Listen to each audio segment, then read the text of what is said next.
আসসালামু আলাইকুম। 2026 সালের এসএসসি শিক্ষার্থীবৃন্দ, তোমাদের জন্য বৃত্ত সংক্রান্ত একটি সম্পাদ্য নিয়ে এসেছে। এই সম্পাদ্যটি ক্লাস 10 এবং নবম শ্রেণীর শিক্ষার্থীরাও অনুসরণ করতে পারে। বিশেষ করে এসএসসি পরীক্ষার্থীদের জন্য খুবই ইম্পর্টেন্ট। এটা পরীক্ষাতে আসার উপযোগী এবং সচরাচর পরীক্ষাতে আসে। একটা ইম্পর্টেন্ট উপপাদ্য এই সম্পাদ্য এটা হচ্ছে যেমন কোনো নির্দিষ্ট ত্রিভুজের অন্তর্বৃত্ত আঁকতে হবে। এখন এই নির্দিষ্ট ত্রিভুজের একটি বাহুর দৈর্ঘ্য উল্লেখ করে দেবে, যেহেতু সৃজনশীল পদ্ধতিতে প্রশ্ন হবে।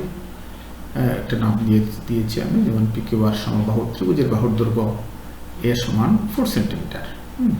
4 সেন্টিমিটার বাহু দ্বারা আবদ্ধ একটি সমবাহু ত্রিভুজ, তারই অন্তর্বৃত্ত অঙ্কন করতে হবে। তাহলে প্রথমে আমরা স্কেলের সাহায্যে আমরা 4 সেন্টিমিটার দৈর্ঘ্য বিশিষ্ট একটি বাহু আগে অঙ্কন করি। 4 সেন্টিমিটার, এই হচ্ছে 4 সেন্টিমিটার। এটার নাম দিয়ে দিলাম A এবং এর পরিমাণ হচ্ছে 4 cm সেন্টিমিটার। এখন আমরা এটাকে কি করব? আমরা একটা ত্রিভুজ অঙ্কন করবো। প্রথমে কি অঙ্কন করব? ত্রিভুজ। প্রথমে আমরা ইচ্ছা মতো একটা বাহু নিই, কেটে নিলাম এখান থেকে। এরপরে আমরা কম্পাসের সাহায্যে আমরা 4 সেন্টিমিটার এখান থেকে 4 সেন্টিমিটার আমরা কেটে নিই। প্রথমে আমরা করো একটা বাহুর দৈর্ঘ্য নিলাম আমরা B এবং E। এখন স্মল a এর সমান করে আমরা B বিন্দুকে কেন্দ্র করে 4 সেন্টিমিটারের সমান করে আমরা BC কেটে নিই।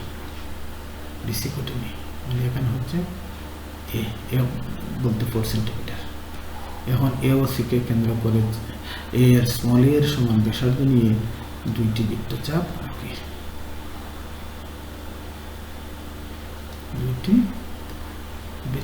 আঁকি। বৃত্তচাপ পরস্পর এই বিন্দুতে ছেদ করে এখন AB এবং AC যোগ করি।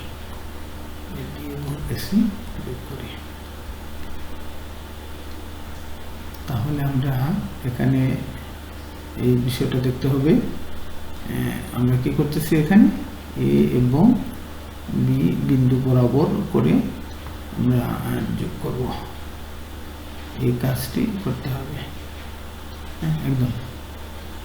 AB যোগ করি, একইভাবে AC যোগ করি, এই। এখন AB, BC এবং AC সমদ্বিখণ্ড হতে হবে। তাইলে B বিন্দুকে কেন্দ্র করে AB বাহু, এই যে AB বাহুর অর্ধেকের বেশি ব্যাসার্ধ নিয়ে আমরা দুইটা বৃত্তচাপ আঁকব। এদিকে একটা বৃত্তচাপ আঁকব, আবার আমরা এদিকে আর একটা বৃত্তচাপ আঁকব। এদিকে একটা বৃত্তচাপ আঁকব। কিভাবে? এই জায়গা থেকে আমরা এদিকে একটা বৃত্তচাপ আঁকবো, আবার এদিকে একটা বৃত্তচাপ আঁকবো। এই এখন আমরা এই AB এর সমদ্বিখণ্ড করব। যেহেতু আমরা অন্তর্বৃত্ত অঙ্কন করতে হবে, তাইলে বৃত্ত অঙ্কন করতে হলে অবশ্যই আমাদের বের করতে হবে বৃত্তের কেন্দ্র বের করতে হবে।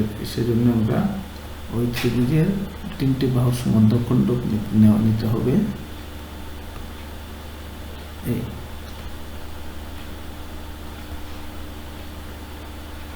ঠিক আছে? একইভাবে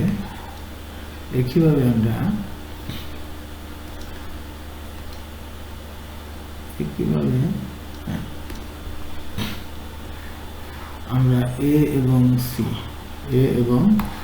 C সি, এই দুই বাহু সি বিন্দুকে কেন্দ্র করে আমরা এখানে এসি এর অর্ধেকের বেশি ব্যাসার্ধ নিয়ে বৃত্তচাপ অঙ্কন করি।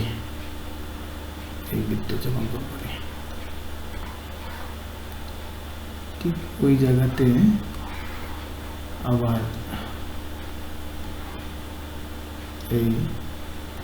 এই পজিশনে এটা নিলাম, একটা বৃত্তচাপ, ওদিকে আরেকটা বৃত্তচাপ, এরপরে তারপরে আবার স্কেল দিয়ে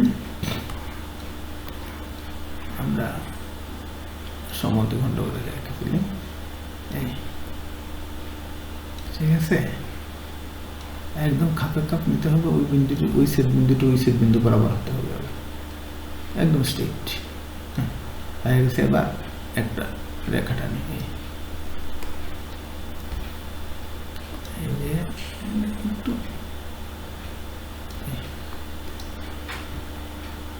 এখন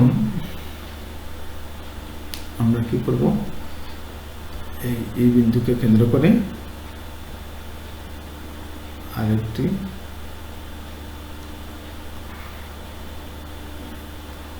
এখান থেকে নেই,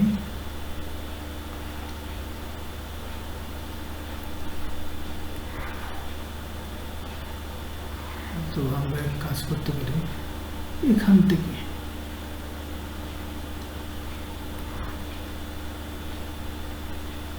বি এবং সি এর সমদ্বিখণ্ড এঁকে দিই।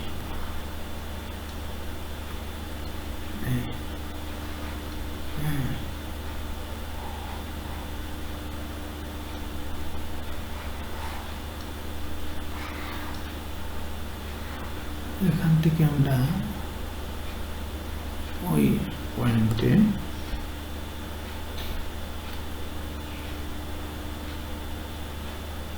এই জায়গা থেকে একটি রেখা টানি,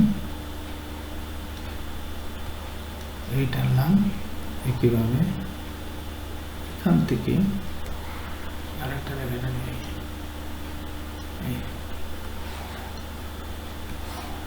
এখন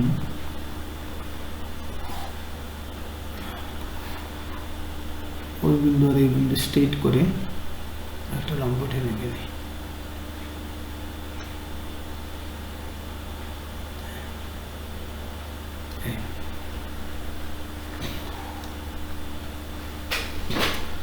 এখন আমরা কি করব, যেমন এই বিসি কে ডি বিন্দুতে ছেদ করে, ডি বিন্দুতে ছেদ করে, ডি বিন্দুতে ছেদ করে, ডি বিন্দুতে ছেদ করে। এখন আমরা ওডি এর সমান ব্যাসার্ধ নিয়ে, ওডি এর সমান ব্যাসার্ধ, এই যে ওডি,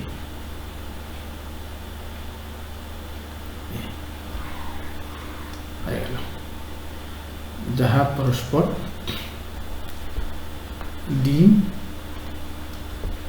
ই